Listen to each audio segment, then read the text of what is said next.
Hi friends, welcome to my YouTube channel. ಇವತ್ತು ನಾವು most 10 personal financing ಎಕ್ಸ್ನ ತಿಳ್ಕೊಳ್ಳೋಣ ಈ ವಿಡಿಯೋದಲ್ಲಿ.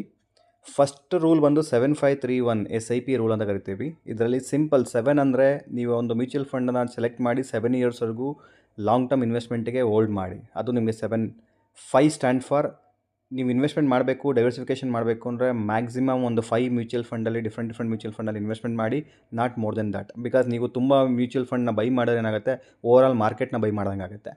ನೆಕ್ಸ್ಟ್ ತ್ರೀ ಅಂದರೆ ಮಾರ್ಕೆಟಲ್ಲಿ 3 ಫೇಸಸ್ ಇರುತ್ತೆ. ಒಂದು ಬುಲ್ ರನ್ನು, ಬಿಯರಿಶು, ಕನ್ಸಲ್ಟೇಷನ್ನು ನೋಡ್ಕೊಂಡು ಇನ್ವೆಸ್ಟ್ಮೆಂಟ್ ಮಾಡಿ.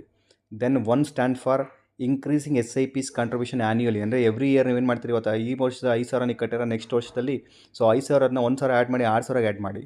ಸೊ ಅಲ್ಟಿಮೇಟ್ಲಿ ನಿಮ್ಮ ಸ್ಯಾಲ್ರಿ ಇನ್ಕ್ರೀಸ್ ಆದರೆ ಆ ಪರ್ಟಿಕ್ಯುಲರ್ ಪೋರ್ಷನ್ ಅಮೌಂಟ್ನ you can do a top up of SIP. Second rule, emergency fund rule ಅಂದರೆ ನೀವೇನು ಸ್ಯಾಲ್ರಿ ಮಾಡ್ತೀರಾ, ಮಾಡೋ ಸ್ಯಾಲ್ರಿಲಿ ಮಂತ್ಲಿ ಬೇಸಿಸಲ್ಲಿ ಸ್ಮಾಲರ್ ಅಮೌಂಟ್ನ ಲಿಕ್ವಿಡ್ ಫಂಡಲ್ಲಿ ಇಲ್ಲ ಆರ್ಬಿಟ್ರಾಜ್ ಫಂಡಲ್ಲಿ ಸೇವ್ ಮಾಡಿ. ಅಟ್ಲೀಸ್ಟ್ ನೀವು ಸೇವ್ ಮಾಡಿರೋ ಅಮೌಂಟು 6 ಮಂತ್ಸ್ಗೆ ನಿಮಗೆ ಇನ್ ಕೇಸ್ ಜಾಬ್ ಇಲ್ಲ, ಫೈನಾನ್ಷಿಯಲ್ ಪ್ರಾಬ್ಲಮ್ ಆಯಿತು ಅಂದರೆ ಆ ಅಮೌಂಟ್ ಯೂಸ್ ಆಗೋ ರೀತಿಯಲ್ಲಿ ಯೂಸ್ ಮಾಡಬೇಕು. ಅಂದರೆ ಆ ಪರ್ಟಿಕ್ಯುಲರ್ ಅಮೌಂಟ್ನ ಯೂಸ್ ಮಾಡ್ಬೋದು ನೀವು. So it will be like help you out for financial ಲಾಸಸ್ಗೆ, ಅನ್ಸರ್ಟಿನಿಟಿಗೆ ಹೆಲ್ಪ್ ಆಗುತ್ತೆ. ರೂಲ್ ನಂಬರ್ 3, ಲೈಫ್ ಇನ್ಶೂರೆನ್ಸ್ ರೂಲ್ಸಲ್ಲಿ ತುಂಬ ಜನ ಅನ್ಕೊತಾರೆ ಟ್ರೆಡಿಷನಲ್ ಇನ್ವೆಸ್ಟ್ಮೆಂಟ್ ಯೂಲಿಪ್ ಪ್ಲಾನ್ಸು ನಮ್ಗೆ ಹೆಲ್ಪ್ ಆಗುತ್ತೆ, ಇನ್ವೆಸ್ಟ್ಮೆಂಟ್ ವಿತ್ ಪ್ರೊಟೆಕ್ಷನ್ ಸಿಗುತ್ತೆ ಅಂತ. ನೋ. ಸೊ ನೀವೇನು ಮಾಡಿ ಅಂದರೆ ಲೈಫ್ ಇನ್ಶೂರೆನ್ಸ್ ರೂಲ್ಸಲ್ಲಿ ಬಂತು ಅಂದರೆ ಪ್ಯೂರ್ಲಿ ಪ್ರೊಟೆಕ್ಷನ್ ಪ್ಲಾನ್ ತೊಗೊಳ್ಳಿ. That is nothing but term insurance ಬಂದುಬಿಟ್ಟು ನಿಮ್ಮ ಆ್ಯಕ್ಚುಲಿ ಎಷ್ಟಿರಬೇಕು ಅಂತಂದರೆ ನಿಮ್ಮದು ಸ್ಯಾಲ್ರಿ ಏನಿರುತ್ತೆ, ಸ್ಯಾಲ್ರಿಗೆ 15 to 20x times of annual income ಇರಬೇಕು. ಈ ಟರ್ಮ್ ಇನ್ಶೂರೆನ್ಸ್ ಇದ್ದರೆ ಅನ್ಫಾರ್ಚುನೇಟ್ ಇವೆಂಟ್ ಆಯಿತು ಅಂದರೆ ಈ ಟರ್ಮ್ ಇನ್ಶೂರೆನ್ಸ್ ನಿಮ್ಮ ಫ್ಯಾಮಿಲಿಗೆ ಫೈನಾನ್ಷಿಯಲ್ ಫ್ಯೂಚರ್ಗೆ ಹೆಲ್ಪ್ ಆಗುತ್ತೆ. ಯಾರೇ ನಿಮಗೆ ಅಪ್ರೋಚ್ ಮಾಡಿದ್ರೆ ಯೂಲಿಪ್ ಆಗಲಿ ಟ್ರೆಡಿಷನಲ್ ಪ್ಲಾನ್ ಆಗಲಿ, please think before investing. So ನನಗೇನು ಆ್ಯಕ್ಚುಲ್ ರಿಟರ್ನ್ ಸಿಗುತ್ತೆ ಅಂತ. Next plan the EMI rule ಅಂತಂದರೆ ultimately if you are earning 100 rupees, ಆ 100 rupees ನಿಮಗೆ ಮೋರ್ ದೆನ್ 30-40 rupeesಗಿಂತ ಜಾಸ್ತಿ ನಿಮಗೆ EMIs ಇರಬಾರ್ದು ಮಂತ್ಲಿ. ಸೊ ಇಲ್ಲೇನಾಗುತ್ತೆ, ನಿಮಗೆ 30-40%ಗಿಂತ ಹೆಚ್ಚಿಗೆ ನಿಮಗೆ EMIs ಹೋಗ್ತಾ ಇದ್ದರೆ ಸೊ ನಿಮ್ಮ ಹತ್ರ ಏನಾಗುತ್ತೆ, ಡೆಟ್ ಬರ್ಡನ್ ಜಾಸ್ತಿ ಆಗುತ್ತೆ. ಅಲ್ಟಿಮೇಟ್ಲಿ ನಿಮ್ಮ ಹತ್ರ ಮನಿ ಇರಲ್ಲ ಸೇವ್ ಮಾಡೋದಕ್ಕೆ. ಸೊ ಸೇವ್ ಮತ್ತು ಇನ್ವೆಸ್ಟ್ಮೆಂಟ್ ಮಾಡಿಲ್ಲ ಅಂದರೆ ultimately there is no money double growthing. So next rule 100 - age rule. ಇದು ಸಿಂಪಲ್. ನಿಮಗೆ ತುಂಬ ಜನ ಕಸ್ಟಮರ್ಸನ್ನ ನಾವು ನೋಡಿದ್ದೀವಿ. ಸೊ ನಮ್ಮನ್ನು ಅಪ್ರೋಚ್ ಮಾಡ್ತಾರೆ, ನನ್ನ ಏಜಿಗೆ ಯಾವ ಇನ್ವೆಸ್ಟ್ಮೆಂಟ್ ಮಾಡಬೇಕು, ಎಷ್ಟು ಮಾಡಬೇಕು ಅಂತ. ಅದು simple rule.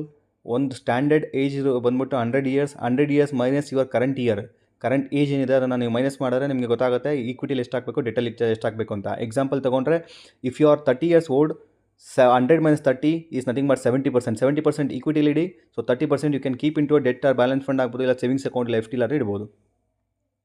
Then pay your self first rule. So next approach ಬಂದ್ಬಿಟ್ಟು ಪೇ ಯುವರ್ ಫಸ್ಟ್ ರೂಲ್ ಅಂತಂದರೆ ನಾವು ಕರೆಂಟ್ಲಿ ಏನು ಮಾಡ್ತೀವಿ as a human being, wrong approach ಮಾಡ್ತೀವಿ. ಏನು ಅಪ್ರೋಚ್ ಮಾಡ್ತೀವಿ ಅಂತಂದರೆ ಫಸ್ಟ್ ನಮಗೇನು ಇನ್ಕಮ್ ಬರುತ್ತೆ, ಆ ಇನ್ಕಮಲ್ಲಿ ಮೈನಸ್ ಎಕ್ಸ್ಪೆನ್ಸಸ್, ನಮಗೆ ಎಕ್ಸ್ಪೆನ್ಸಸ್ನ ಮೈನಸ್ ಮಾಡಿ ಉಳಿದಿದ್ದ ಅಮೌಂಟ್ನ ಸೇವಿಂಗ್ಸ್ ಆಗಿ ಟ್ರೈ ಮಾಡ್ತೀವಿ. ಅದು ರಾಂಗ್ ಅಪ್ರೋಚ್. ಇದರಲ್ಲಿ ನಿಮ್ಮ ಅಮೌಂಟ್ ಗ್ರೋತ್ ಆಗಲ್ಲ, ಮನಿ ಅಂದರೆ ನಿಮ್ಮ ವೆಲ್ತ್ ಕ್ರಿಯೇಟ್ ಆಗಲ್ಲ. What is the right approach ಅಂದರೆ ಫಸ್ಟ್ ಏನು ಇನ್ಕಮ್ ಬರುತ್ತೆ, income minus savings minus investments equal to expenses. ಅಂದರೆ ನಿಮ್ಮ ಹತ್ರ ಬರೋ ಇನ್ಕಮಲ್ಲಿ ಫಸ್ಟು ಸ್ವಲ್ಪ ಸೇವಿಂಗ್ಸ್ ಅಂತ ಲಿಕ್ವಿಡ್ ಫಂಡ್ಸ್ಗೆ ಹಾಕೊಳ್ಳಿ, ಬಿಕಾಸ್ ಎಮರ್ಜೆನ್ಸಿ ಪರ್ಪಸ್ಗೆ, ಇನ್ವೆಸ್ಟ್ಮೆಂಟ್ ಹಾಕಿ ಲಾಂಗ್ ಟರ್ಮ್ ರಿಟರ್ನ್ಗೆ. ದೆನ್ ಉಳಿದಿರೋ ಏನು ಅಮೌಂಟ್ ಇರುತ್ತೆ ಆ ಉಳಿದಿರೋ ಅಮೌಂಟಲ್ಲಿ ನೀವು ಎಕ್ಸ್ಪೆನ್ಸಸ್ ಮಾಡಿ. ನೆಕ್ಸ್ಟ್ ರೂಲ್ ಬಂದ್ಬಿಟ್ಟು rule of 72 is very simple. It's A simple formula. ನೀವು ಇನ್ವೆಸ್ಟ್ಮೆಂಟ್ ಮಾಡ್ತಿರೋ ಅಮೌಂಟು ಎಷ್ಟು ರಿಟರ್ನ್ ಕೊಡುತ್ತೆ, ಇಯರ್ಲಿ ಎಷ್ಟು ಪರ್ಸೆಂಟೇಜ್ ರಿಟರ್ನ್ ಕೊಡುತ್ತೆ, ಆ ಇಯರ್ಲಿ ರಿಟರ್ನ್ ಕೊಟ್ಟರೆ ನಿಮಗೆ ಎಷ್ಟು ವರ್ಷಕ್ಕೆ ಡಬಲ್ ಆಗುತ್ತೆ. ಎಕ್ಸಾಂಪಲ್, ಇವಾಗ ನಿಮ್ಮೊಂದು ಮ್ಯೂಚುವಲ್ ಫಂಡ್ ಇನ್ವೆಸ್ಟ್ಮೆಂಟ್ ಮಾಡಿದೆ ಅಂದ್ಕೊಡಿ, 12% ಆ್ಯನ್ಯುವಲ್ ರಿಟರ್ನ್ ಕೊಡ್ತಿದೆ ಅಂತಂದರೆ ಸೊ ಸಿಂಪಲ್ 72/12 ಮಾಡಿ ಅವಾಗ ಆಗಿದ್ರೆ ಸೊ ನಿಮಗೆ ನೆಕ್ಸ್ಟ್ 6 ಇಯರ್ಸಲ್ಲಿ ನಿಮ್ಮ ಅಮೌಂಟ್ ಡಬಲ್ ಆಗುತ್ತೆ.